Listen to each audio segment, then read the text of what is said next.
Hi, What's happening? I'm happy to see you.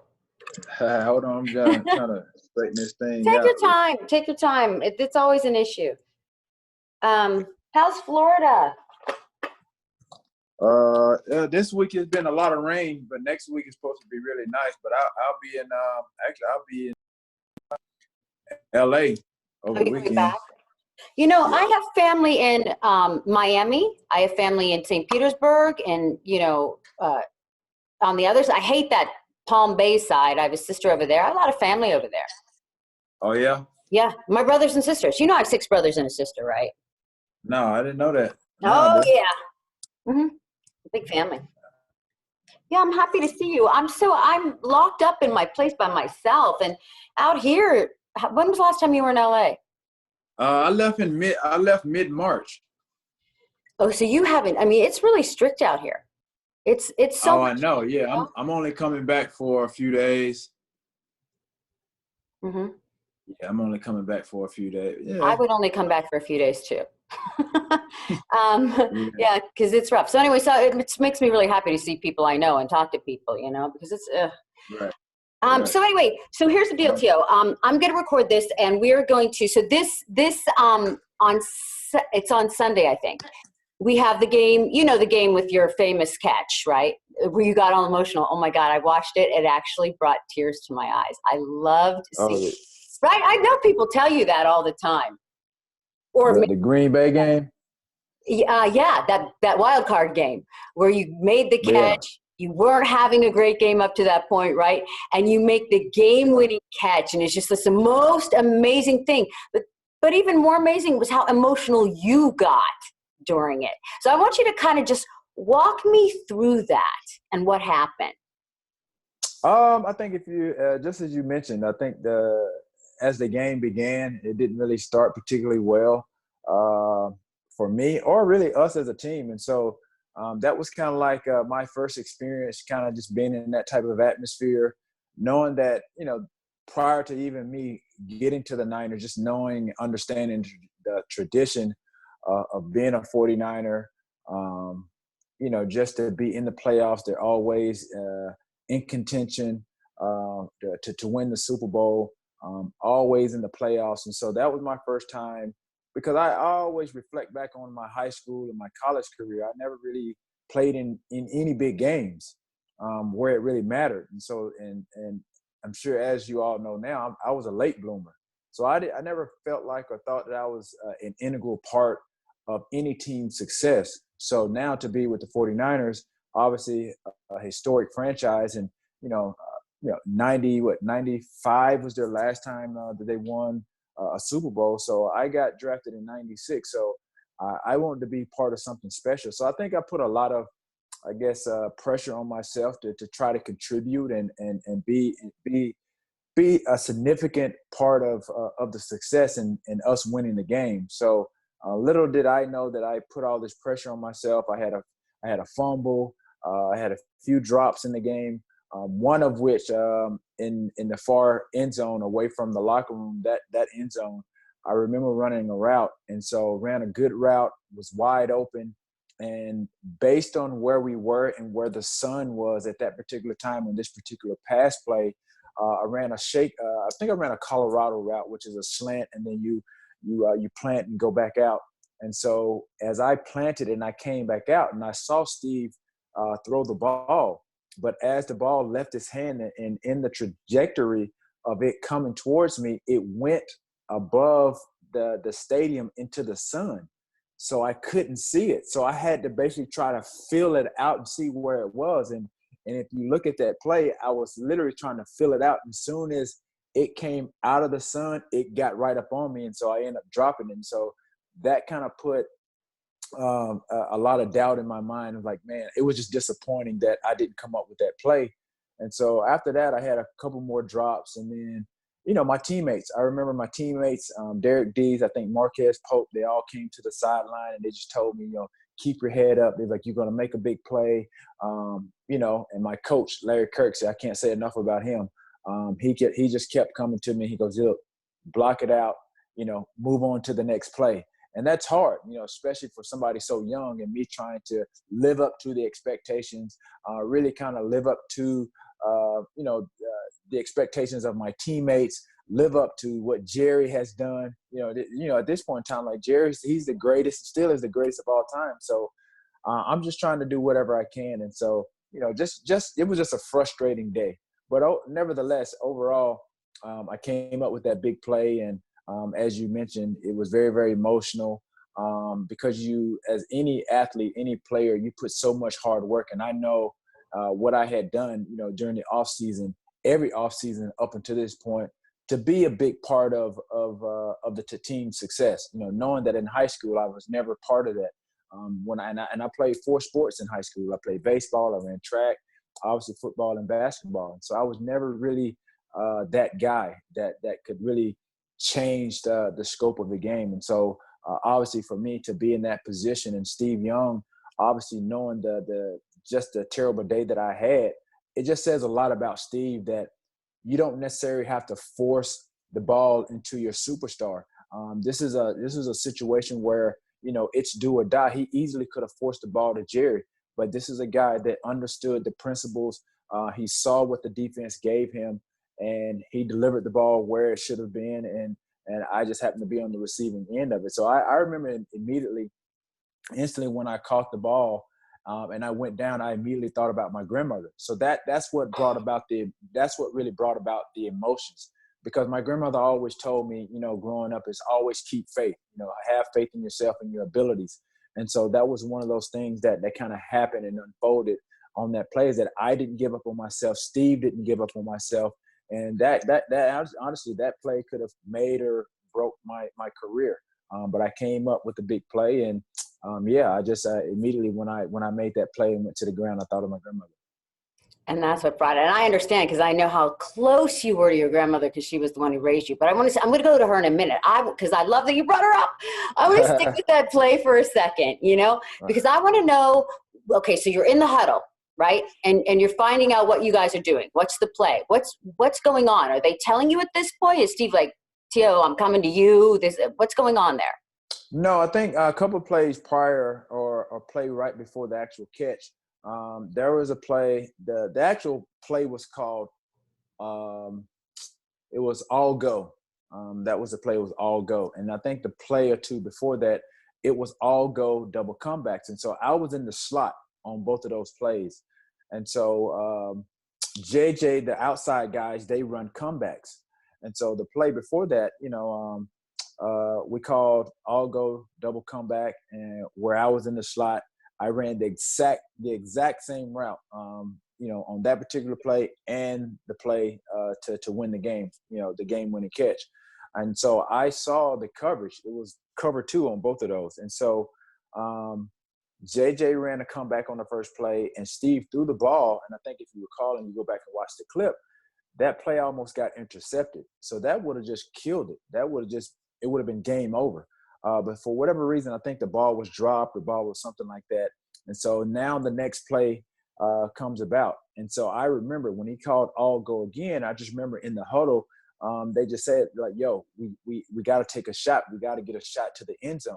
It can't be a catch and try to make something happen. That we never called any play that would have resulted in us, having to scramble around everybody getting back to the huddle or, getting another play off. Because I don't recall if we had a timeout or anything of that nature, but we had to take shots to the end zone. So that was the premise behind those 2 plays going into it. And so the first play was all go double comeback. And then after that, it was just all go. And we had to take some shots to the end zone. And so I remember my route reading those 2 safeties that I didn't say anything, but in my mind, I'm like, oh my gosh, I was open.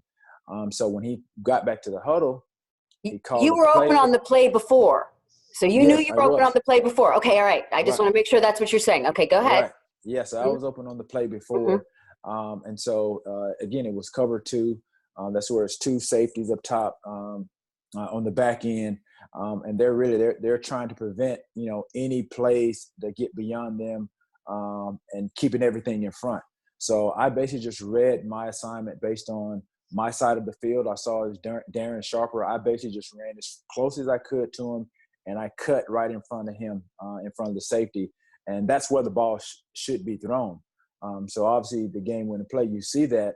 And I didn't know that Steve Young almost tripped and fell as he received the ball in shotgun or whatever, and he went into his drop back, and I think he almost tripped over his foot or somebody's foot, but he regained his balance, reloaded, and threw the ball right down the pipe. I mean, that was a little margin of error there. So for him to throw that ball in that situation, understanding we had the greatest receiver on the other side of the field, and he threw that ball to a young guy that had a rough day up until this point.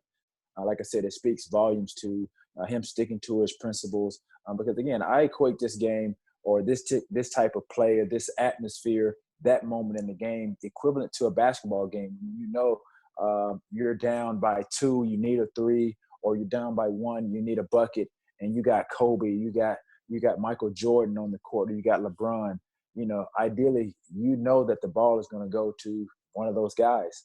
And so that's how I equate, being on the field with Jerry Rice at that time, one of the greatest of all time, that I just felt like, okay, this is a play for Jerry to make.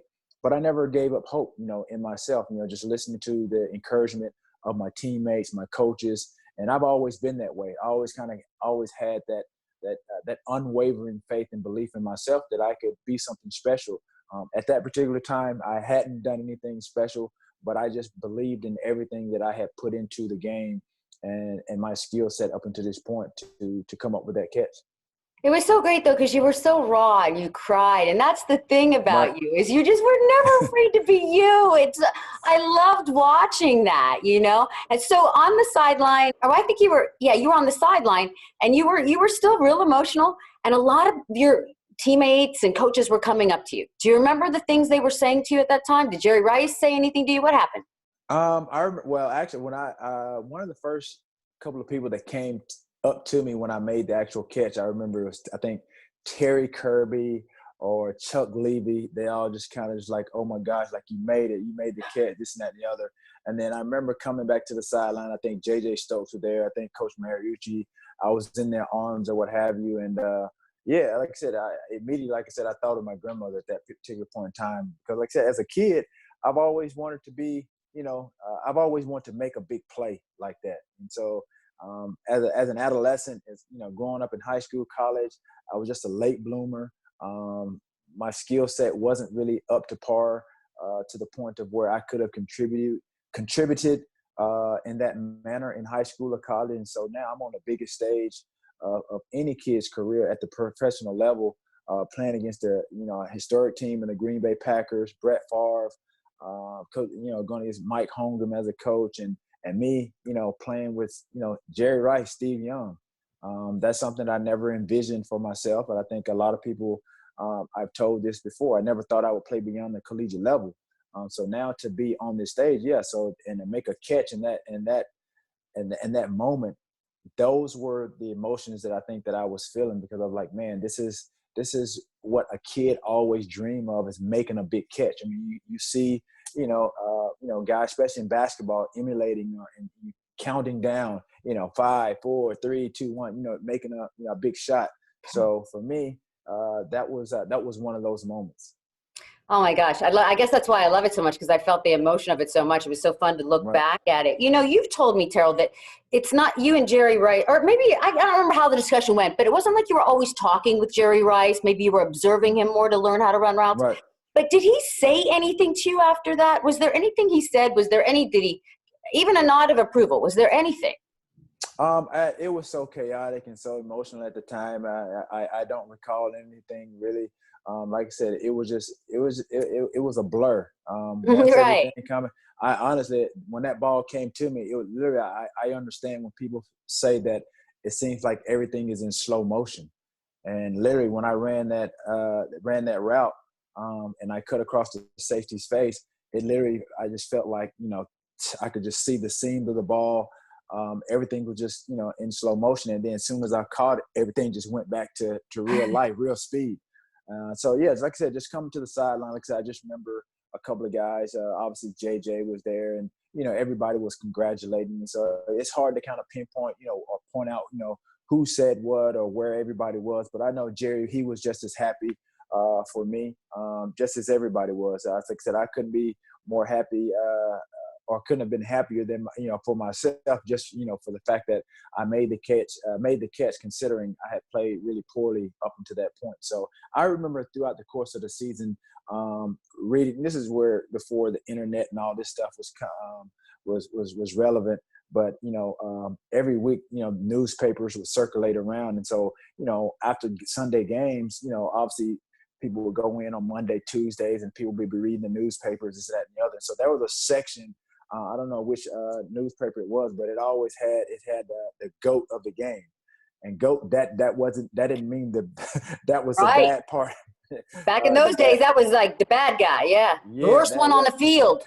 Mm-hmm. Right, the GOAT of the game. And so I remember, even standing before that catch, just sitting on the sideline, I'm thinking, oh my God, right now I am the GOAT of the game, and that wasn't a good point. So again, I'm always conscious of a lot of things. And so even in that moment, even during the course of the game, so I knew how poorly I was playing. And I think that's what's so great about me, is that I'm realistic about certain things. And so, I just realized, and on that sideline, I'm thinking, I'm like, oh my gosh, I do not want to face next week, because I'm like, my picture, everything that has transpired, if we lose this game, I know who's going to be the GOAT of the game. So I erased that real quickly once I made that catch. You went from the old GOAT to the GOAT that we go to today, right? You were that GOAT, right? Exactly. At least in that moment, in that game. That is such a good story. I love that story because you can see it as it unfolds, everything you just said. All right, so it's hard. What's your favorite? I'm listening to you tell me this story. So and you've told me so many other stories. I want to know I wonder if this is it. What's your favorite play you ever made on the field? Oh, wow, that's tough. I mean, now knowing that I have 153 touchdowns to my name, it's a bunch. I think there are some plays that didn't even count to my touchdown total. I remember in preseason, I can't remember the quarterback's name, but I knew he was a rookie. And obviously the drive route is a staple route in the West Coast offense. And so I can't remember who we were playing, but it was a preseason game. And so, again, we've run it so many times. I don't know what year I was, but obviously I remember I want to say the quarterback was Gio Camarzi or something like that. Whatever it was a rookie quarterback, and they quoted him by saying that it was like an aha moment for him. He was like, man, being at the professional level and see me run the drive route, something that we had basically run through training camp, OTA, this, that, and the other, and see it work to perfection. And the way that I ran it and the way I caught it, and just everything we're taught about that route is to catch it. Obviously, you got to read man or zone based on whatever it is. If it's man, you stick the guy and you just scream across the formation. If it's zone, you run across, go outside those two numbers, sit in the hole. But it was a situation where I ran, it was man, and I caught the ball and I streaked up the sideline, and he was close, like, man, this guy is the real deal. And he saw how fast I was moving. And so I wasn't really known as a speedster coming out of college, but over the summers in my off season, those are some of the things that I worked on to bring myself up to the professional level, because everybody, you're coming out of college nowadays, you're 4.3, 4.4. I didn't have that speed immediately right away. So those are some of the things that I worked on in the off season to make myself better.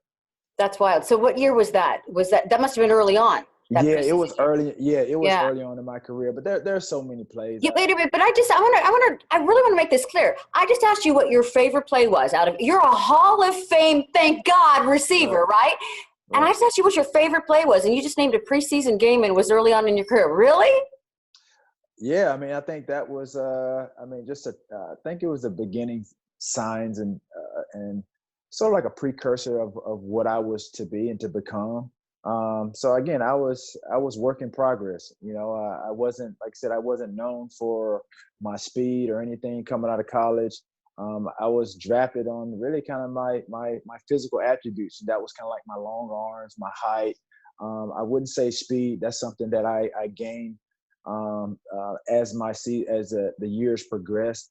But again, I mean, that's why I created I was a prototypical type receiver based on what was coming into the league at that time. Because if you notice, the year before that, JJ from UCLA Bruins, he was drafted. If you think about John Taylor, who was on the staff on the team already, another prototypical tall receiver that could run after the catch. Obviously, Jerry. So I kind of fit that mold of those prototypical receivers that were around the league. You think about the Herman Moores, the Jake Reeds, some of these tall, lengthy, long receivers. And so that's how I came with my clothing line, Prototype 81, because prototype, the definition of prototype is the basis on which something is made or formed.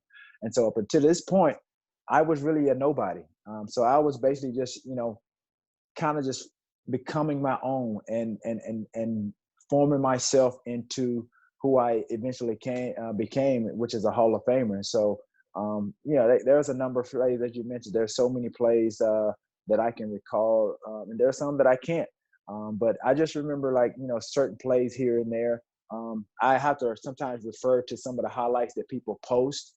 Some of my fans, some of like now during this pandemic, they have highlights of past games. They're comparing, receivers of today, of old, and then some of these clips are coming up, and some I've even forgotten.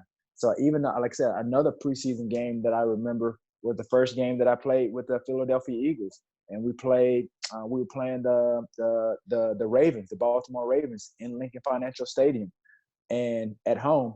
And the first play out of the gate was to me, and guess how many yards it was? And the announcer said it, touchdown, 81 yards, just on the dead on the jersey number. So these are some of the things that, like, for me, that signified like kind of where I was going, where I was headed, and really kind of how that season unfolded. Because you would have thought, okay, everybody knew in the stadium, okay, this is my first year with the Philadelphia Eagles. They're going to get him the ball right away. And sure enough, we dialed it up. Andy Reid, he dialed it up. He dialed a go route. And so based on that coverage, like I said, I beat a double team coverage. So those are some of the things that, like I said, playing in the West Coast offense, and really that's what I wanted to do more of when I was with San Francisco. I understood with the quarterback situation and the types of quarterbacks that I played with, certain things weren't available to me. So we just tried. So I basically had to adjust my game to basically every quarterback that I played with. Sure, I can understand how that would happen. Since we're on Philadelphia, so in a couple of weeks we'll have that Philadelphia, the Super Bowl. The Super Bowl, was that 2005? The Super Bowl you were in. 2004, yep. Oh, it was 2004. Okay. Mm-hmm. I really like when you tell me the story, and I think we'll take to when you actually did break your leg and played in the game. Wasn't that the year? Yeah. That was the season, because then you had to rehab after that to get to the Super Bowl. Tell me about when you broke your leg first, and then get me to the Super Bowl. Well, I didn't know that I had broken my leg till like the next day. If you watch the highlights, I ran a play where I came down in the seam. And so I was trying to go around a defender. And as I did that, Roy Williams basically grabbed me from my shoulder pad and he dragged me down. And so upon doing that, my leg got caught up underneath me. Mm-hmm. And so all I felt was my ankle. And I heard a pop when I went down. If you've ever had an injury, I know some people that have had injuries, some may not, but if you had an injury or break or something internally that goes wrong, like popping a tendon or breaking, you hear it inside your body. So that's how it was. That's how it was when I went down.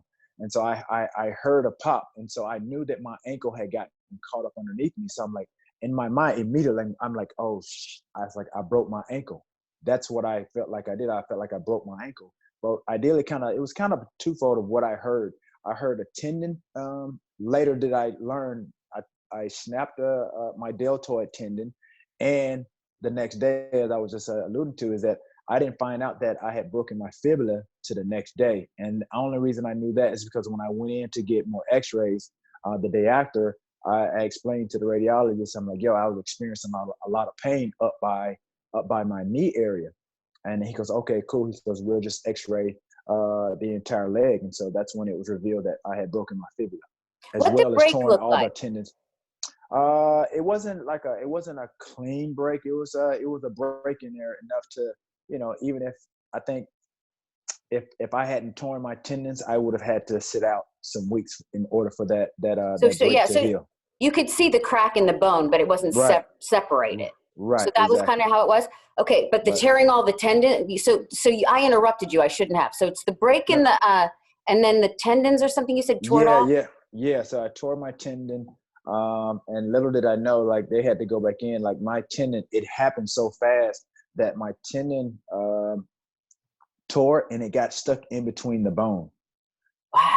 It really snapped real quick, and then before the bones, I guess, came back together, my tendon was stuck in between the bone. So I tore a lot of tendons in my ankle, which caused them to have them put 2 screws and a plate in my ankle. Was that 6 weeks before the Super Bowl? 6.5, 7 weeks. Yeah.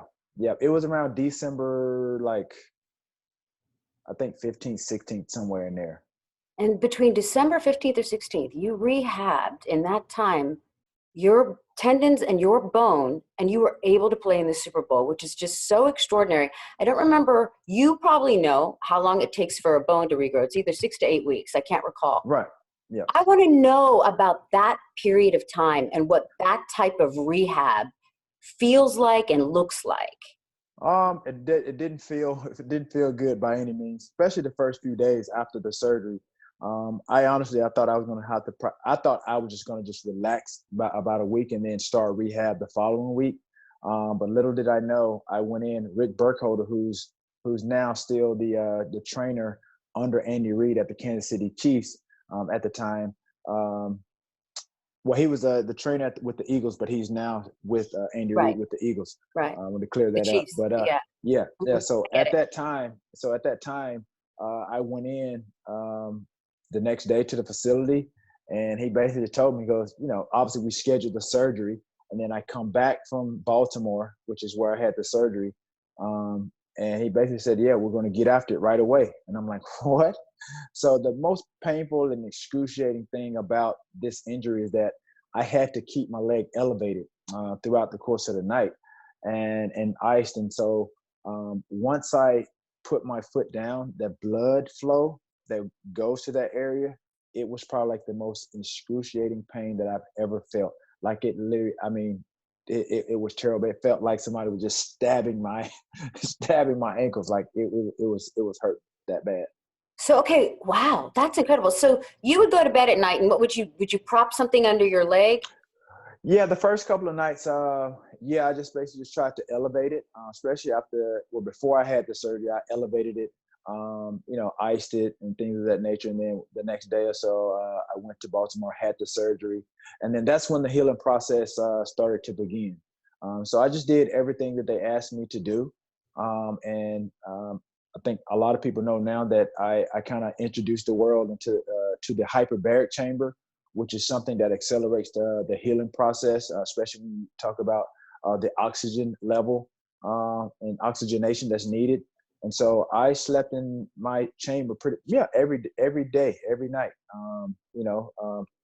leading all the way up to the Super Bowl. So You had this obviously thing put in your house, right? Because I do know this, but it was put in your house, and you had your chamber. It's like a coffin. You had it in your house. right. And those are some of the things that I did too, to optimize my performance, even before the injury, even when training, things of that nature. This is something that I was already using. And so the homeopathic personnel that I was using in Atlanta, literally they stayed in my house. Like I had a house full of people, obviously thankful for the contract that I had signed, that I had a pretty big house. And so I had everybody stay at the house that had worked on me throughout the off season. So when you talk about microcurrent, manipulating of tissue and things of that nature, I had a therapist that does NMT. Like he worked well with the lady that was doing the microcurrent. So everybody was kind of working well and piggybacking with each other to really help the healing process. I was taking supplements vitamin D, C. I mean, I was taking everything, magnesium, everything that's needed to, like I said, assist in the healing process of ligaments and things of that nature, even the bone that was broken. So that's where the calcium and all those pills came into play. So I was How many taking pills? How many pills did you take a day? probably I would say probably like about 10 to 12. Oh, I thought it was like 20. Okay, so 10, but still Now, 10 to 12. Yeah. Mm-hmm. yeah, I mean, if you think about, about that many, it Mm-hmm. could have been more, but I mean, just the process and um, just the mental part of just going through that is something I had to really grasp. And I just felt like, okay, if I'm going to do this, then this is what's needed to be done. I remember coming back from surgery and I did a radio interview. And so obviously, me being injured, on such a, we were having a great year at this time, was a definite blow to what everybody thought of our as far as our accomplishments were concerned. So they asked me, what were my chances of playing in the Super Bowl, and I basically gave them a vote of confidence, and I'm like, hey, if our guys went out and we get and they win in the playoffs, I said I'll be back. I'll be ready for the Super Bowl. And so I put my faith in myself to get it done, but I relied heavily on Rick Burkholder and his staff because every day it was a grind. What's it like for you? What does it look like, Terrell, when you say that's the most painful thing? Like this, I remember that pain. So what's your personality become like? How did you get yourself up? What did you do? Or did you just lay there and you were in pain? Like, what does that look like? Well, I realized about myself, I have, and I think my trainers and people that have dealt with me, they realize, and everybody is different. I have a high threshold for pain. Just as of lately, I had a surgery back in December. And I had retorn my ACL graft, and I had been playing on it for about 2 months, and I had no idea what was going on. So I have a high threshold for pain, but it was just something. I mean, pain is just something that you deal with, and certain But guys do you wince? Do you get uptight with people around you? What do you do? Like if I don't even know what I do with pain. no, it's one of the things. It's a coping mechanism. I can equate it, I guess, for the women out there. I mean, you're for the first time, having a baby or raising a baby. There are times where you just don't know how you're going to make it and how you're going Right. to do it, but you don't show the frustration. I mean, and you just go through it. And so I think that's kind of the best way I can kind of Did describe you it. cry? Because I love your emotion. No, That's one of the things about you I love so much. So did you no, cry? Were you angry? Were you, no, it wasn't one of those. It wasn't one of those things where it required tears. But I Okay. guess if it was a movie and you see me working out, and it's appropriate that we're talking about Philly, but it's almost like you have that Rocky theme in the background. Yeah. So it's kind of one of those moments. And so I wouldn't say that was the case all the time, but I do remember moments like, even like I said, I didn't see my teammates, barely during that process, because I would go in early. And I would see some of those guys in the training room, and then they would go to the meetings, practice this and that and the other. I'm practicing, I'm rehabbing the entire day, and by the time they get done, I'm either gone or what have you, or I'm doing something else out of the sight of them. But I remember, I think a week before we go down to Jacksonville, and everybody's kind of hearing of my progress, and so this particular day. I think it had been snowing or the weather was bad. And so at this point, I'm up, I'm moving around. I'm starting to do weight bearing with my injury. And so we had basically progressed to where we were doing some things indoors. And so I was already indoors in the indoor facility with Rick Burkholder, and we were going through some a different exercise. We were going around a big hoop. And then we had the parachute on. And so those guys came from outside and they saw me running, and you would have thought that it was the Super Bowl already. It was like, I'm getting chills just you're telling this story, because like I said, it was one of those moments, like I said, that particular moment, you can hear like some Rocky theme music kind of just building as I'm running around this hoop, just to try to see what I could do and what I couldn't do by the time the Super Bowl got there. So it was a steady progression of exercises, my pain How tolerance. far in? Like, how far away from the Super Bowl were you at that moment when the guy saw you running? I think I'm probably like I think about 2 to 3 weeks. I'm probably like 2 to 3 weeks at this So point. they So were I've still gone, playing. You guys were still yeah, right, getting. yeah. You weren't even. Yeah, you were still. Right. They're still they're Yeah, still progressing, yeah, throughout the season, getting ready for either the playoffs or whomever. right. So at this point, like I said, it gave them an extra motivation and a boost of confidence that I could that I would be ready. So at this point, I was living up to I was living up to the expectations for myself and the comments that I made with that radio guy like some weeks Put it out prior. there. You put it Yeah. out there. So now you go to the Super Bowl, and Hmm. you're dressed, and you're coming out onto the field, or maybe you're just coming out onto the field to warm up. All right. So after everything you'd been through, were you capable and able at that moment to be in the moment and understand what you had accomplished with that rehab, or were you just caught up in the Super Bowl? Did you have No, anything? no, I was very conscious and aware of what was going on, and I think throughout this whole process, I've mentioned it several times, and I've spoken on my faith and me believing there's a higher being, and really believing that what my grandmother taught me and instilled in me, going to church, and so just having that faith that I could do something that in America's eyes and a lot of doctors' eyes that seemed impossible. So for me, it was when I got on the field, it was really more about me exercising my faith in God than anything else. That the game itself, I felt like was going to take care of itself. But to your point, when I first came out to run on the field, like I said, I had rehab. I had done everything. I mean, even the week of the Super Bowl, I took my hyperbaric chamber, everything that I was doing to this point.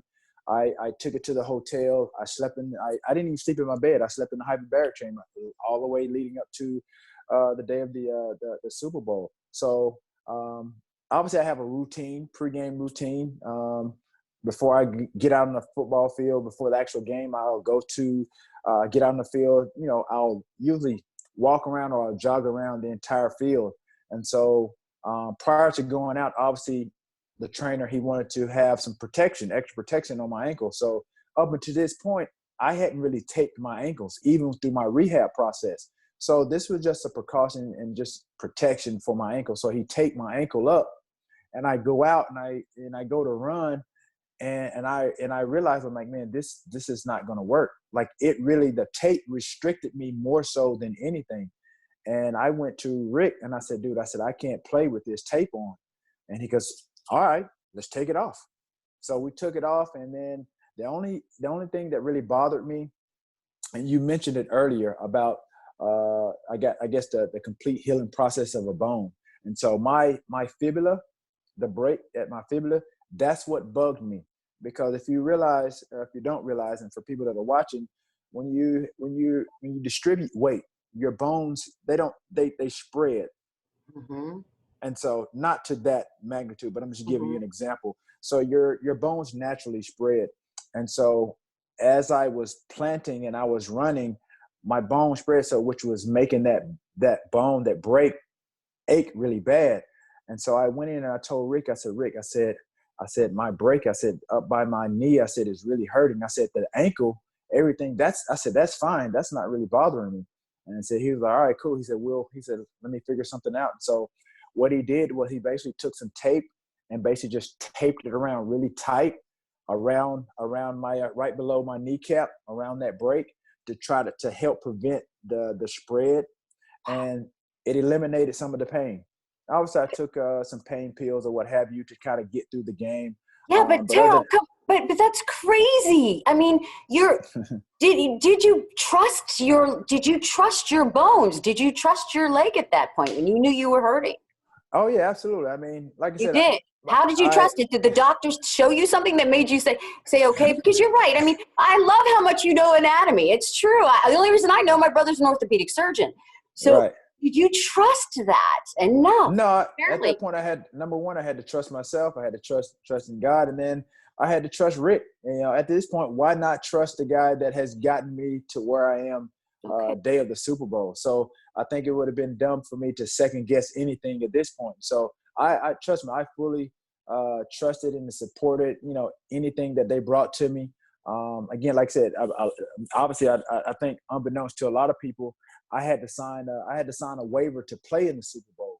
But because of the severity and extent of my injury, Dr. Myerson, he wouldn't medically clear me to play because I had the 2 screws and the plate, because he said there was a risk that I could have broken the screws, as I was running or anything, or gotten tackled. So, obviously he didn't medically clear me. And so obviously I had to sign that waiver. So the Eagles at that time wouldn't be liable.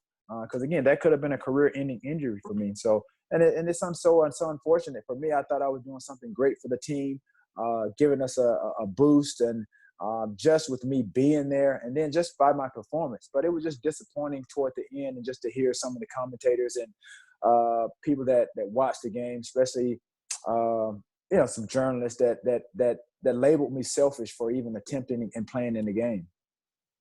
Seriously. Yeah, Who cares about that? It was the most foolish thing in the world to think anybody who has no concept of that would say anything, right. Especially when you hear how this works. Right. And did your teammates think you were selfish or selfless?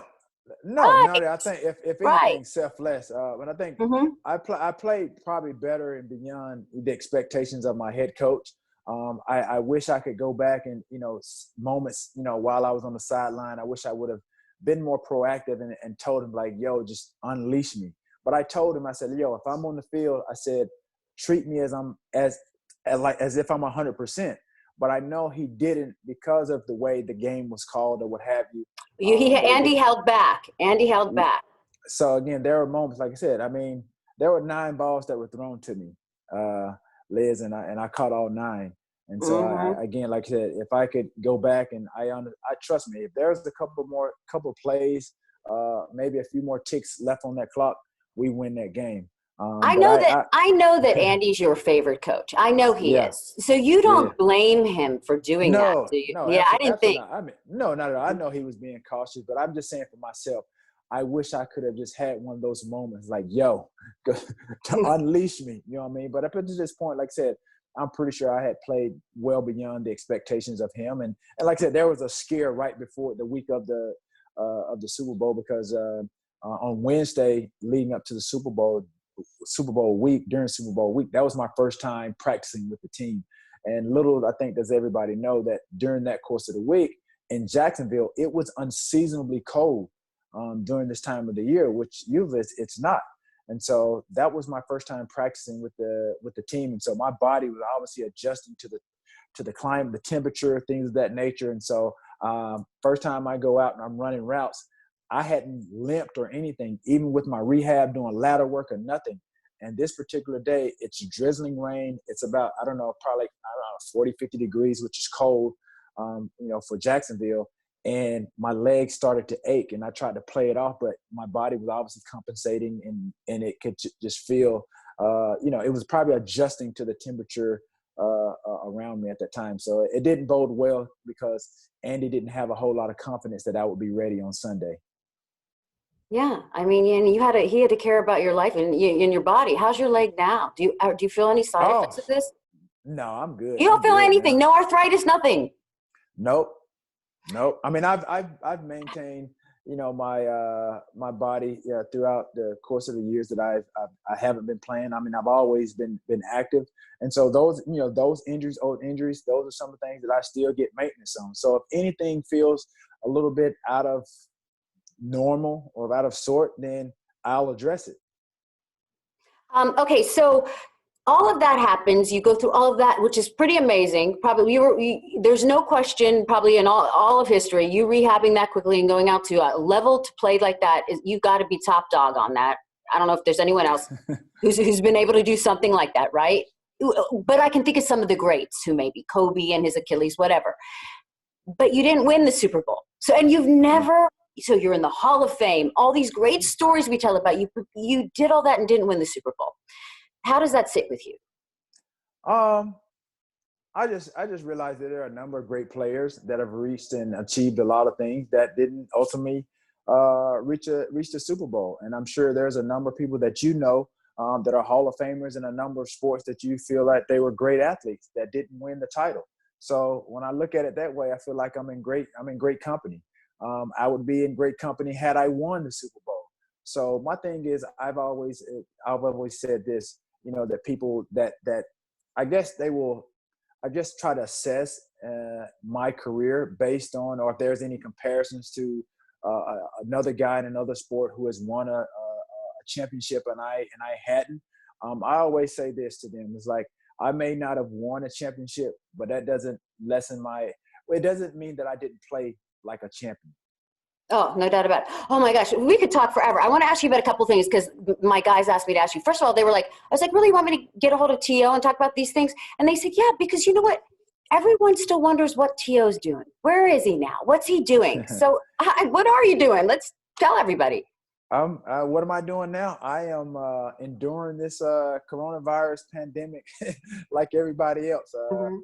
Quarantining, social distancing, and obviously, like I said, people have reconnected with people that they haven't reconnected with in years, months, or what have you, due to the fact that you have so much alone time and you're scrolling through the social media platforms. So I've been on all of those, from Snapchat, Facebook, and Twitter.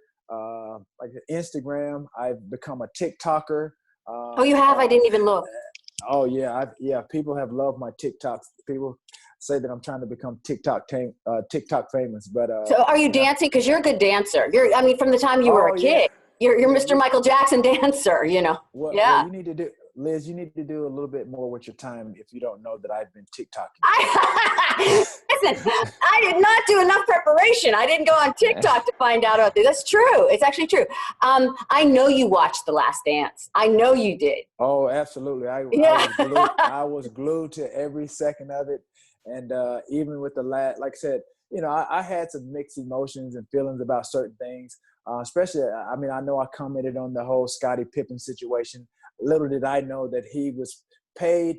He was probably like the second or third best basketball player in the league, but he was paid 120, like he was 122nd in the league. So I felt him in that regard, because I felt at one point in time in my career that I was underpaid. And then, like I said, you listen to some of the commentary and just the remarks and rebuttal and responses to, who Michael Jordan was, how he was as a teammate, how he came across as a teammate. Again, some things you like and some things you don't like, but that didn't make me like him any less. Even for the fact that on the last episode, I texted him and I told him, I said, for being you, man, I said, thank you for the inspiration, that he's one of the guys that inspired me along with Kobe. And so he just texted me back. He said, thanks, brother.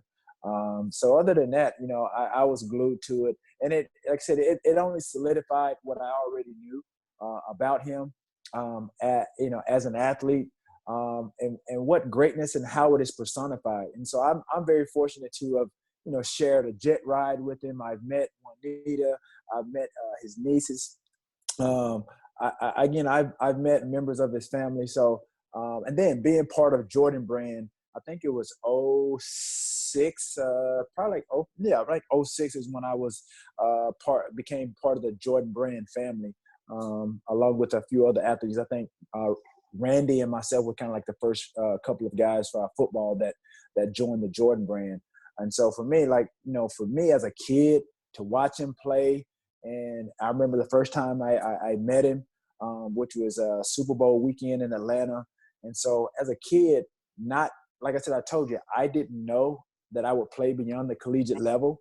And so now to be on a level to where I'm able to meet superstars and meet the greatest basketball player of all time, Michael Jordan, and then have a relationship with him where I can pick up the phone and call him, that's beyond, my wildest dreams. And so for me, everything that I've accomplished, like I said, it's been a long road. It's been a long journey.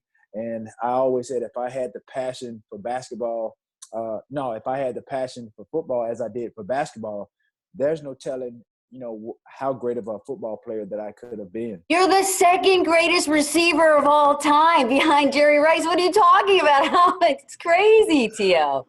I know, but like I said, I I never really considered myself a football player. I just considered myself an athlete.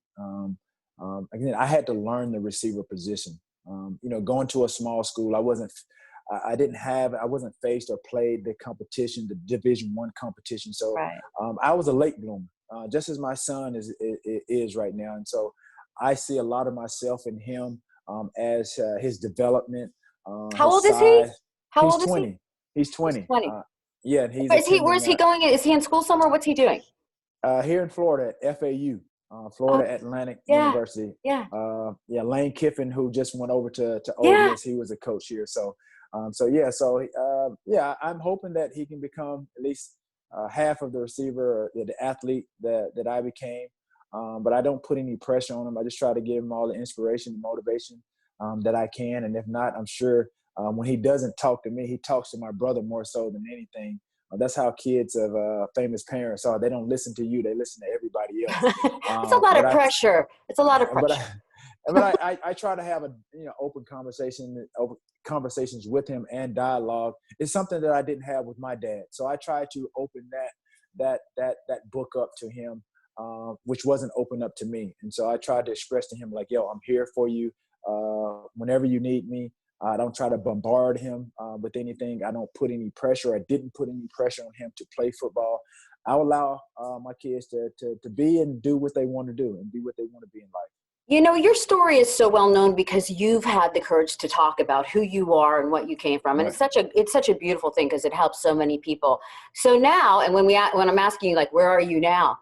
You're talking about your kids. I know you're spending Yeah. time with your kids. How, Yep. and then your story about, like you said, your dad wasn't accessible to you. You found out he was Right. your dad. He lived across the street. You didn't even know that until you were Right.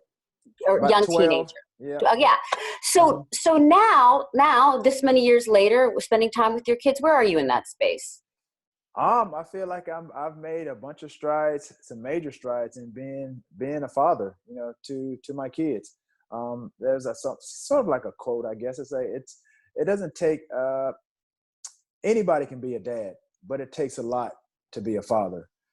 So again, any male out there can lay down and become a dad in an instant.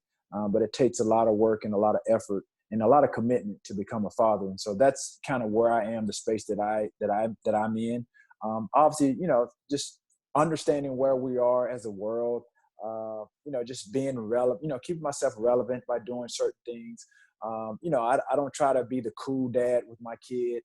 You're He not thinks that cool, Tio. You can't be cool because you're nah, not. no, he thinks that I do. But like I said, I'm familiar with all the social media platforms. So I'm on Twitter. I try to engage with my fans, and I understand I wouldn't be who I am partly because of the fans. And so I've been able to garner a lot of fans because of what I did on the football field. And so I Yeah. don't take that for granted by any means. And so I realize I put a lot of smiles on a lot of people's faces. I made a lot of people happy.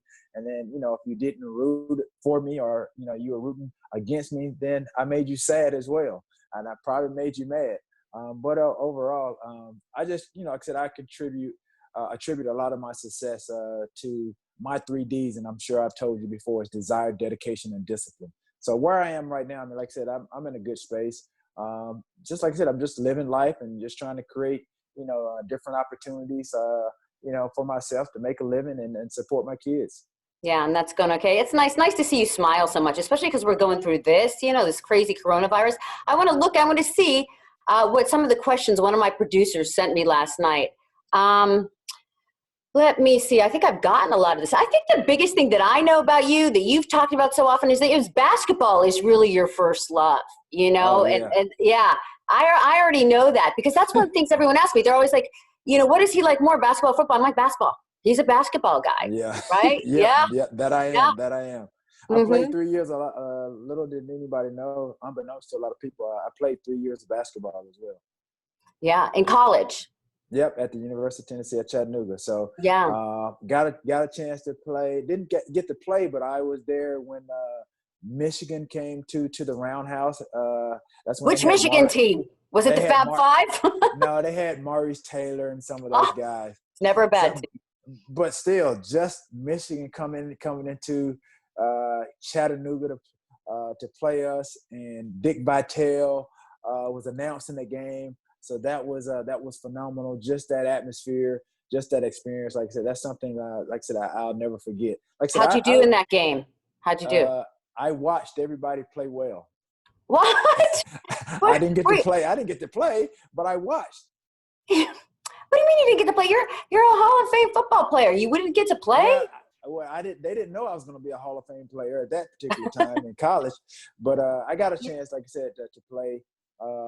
Against some pretty good teams. I got to see Ray Allen play before he left.